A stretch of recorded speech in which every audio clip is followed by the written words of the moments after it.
The focus that was on gun legislation and abortion has somewhat shifted to a focus back on the border. This after dozens of migrants were found dead in a tractor trailer in San Antonio. And just like many subjects, this one has also become very political.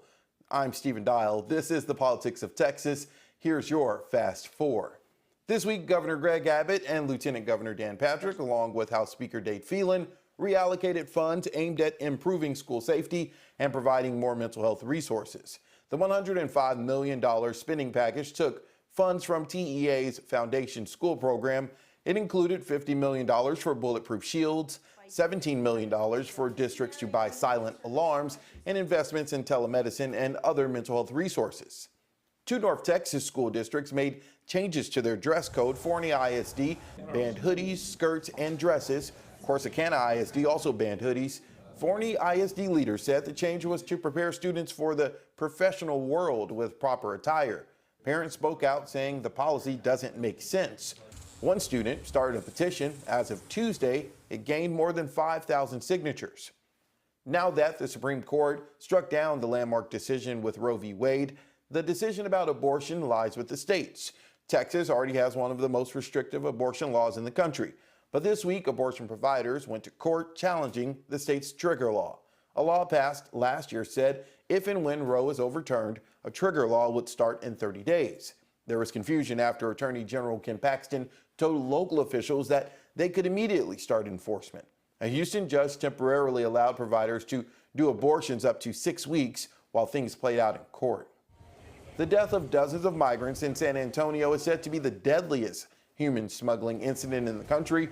3 people were arrested, but it's still unclear what role those individuals played in the incident. A South Texas trucking company told us their Texas and U.S. DOT numbers were cloned and used on the truck carrying the migrants. This is not the first time migrants died in San Antonio while being smuggled into the U.S. In 2017, 10 migrants died in a truck in a Walmart parking lot. And as we mentioned, the human smuggling incident has gotten very political this week. Governor Greg Abbott said that the deaths of those migrants are, in his words, on the hands of President Joe Biden. Now, the governor had a different response back in 2017 when 10 migrants were found dead in a truck. This also happened to be under the Trump administration. Joining us for our Sunday conversation, Patrick Svitek, political correspondent for the Texas Tribune, and SMU political scientist, Matthew Wilson. Matthew, from a big perspective, of course, the governor's running for re-election. Is there anything that he can lose by going very political with this, talking about how the deaths are on Biden's hands?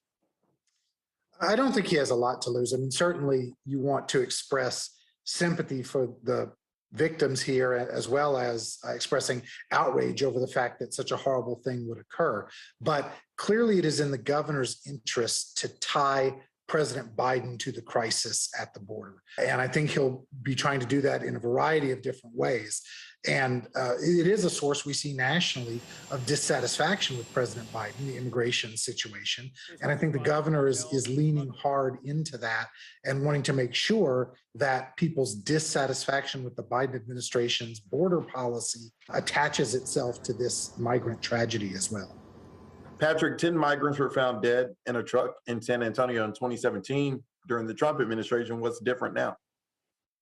Back then, there was, as you know, there was a Republican president. Now there's a Democratic president. And so, of course, there's an element of politics to this. And just comparing that response that Abbott had in 2017, which was so solemn, to the very political tweet he fired off within, an hour or so of the initial reports, obviously shows that there is a strong element of this that is political. That's the big difference, of course. I mean, there is an increase on the border. There are more people trying to come across compared to when President Trump was president.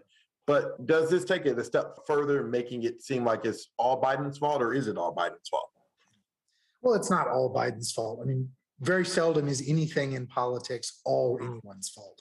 But of course, our politicians trade in relatively simple messages, right? They want to have simple stories about who's to blame or who should be held accountable for policy failures. We've seen a dramatic increase in migrant inflows since the changeover of administration, particularly since the Biden administration scrapping the Remain in Mexico policy.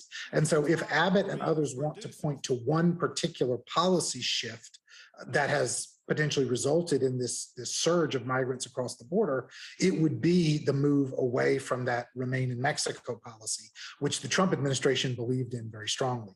But there are a lot of things at work.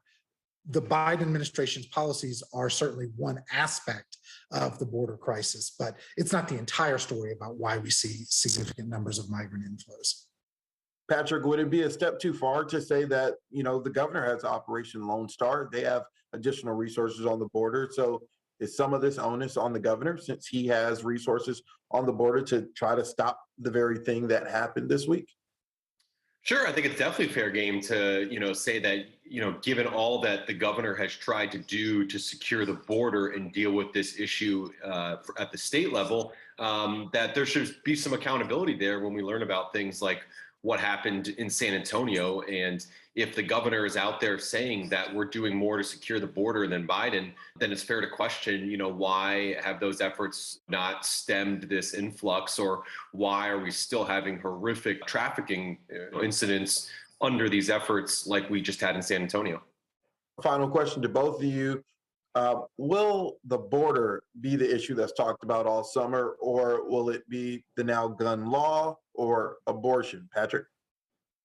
I think the border will be a more enduring issue up through the November election, if only because it's something that the governor wants to talk about. And right now, as far as I know, he has many more resources than Beto O'Rourke, his Democratic challenger, to talk about that issue. And so you're going to see tens of millions of advertising dollars put behind this issue by the governor this summer up through election day. And so I expect it to be an enduring issue. And public opinion polling in Texas shows that it consistently ranks as a top 3 issue for Texas voters.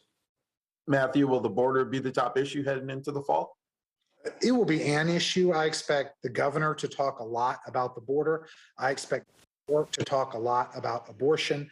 But the top of mind issue for most voters this fall is going to be economic concerns, real concerns about inflation, about recession, about the economic future of the country. Those things, I think, will resonate more deeply with a larger swath of voters than any of those social cultural concerns. So those will all be part of the mix, but I don't think that the border or abortion or guns will be the dominant issue in the fall campaign. It'll be one piece of a bigger puzzle.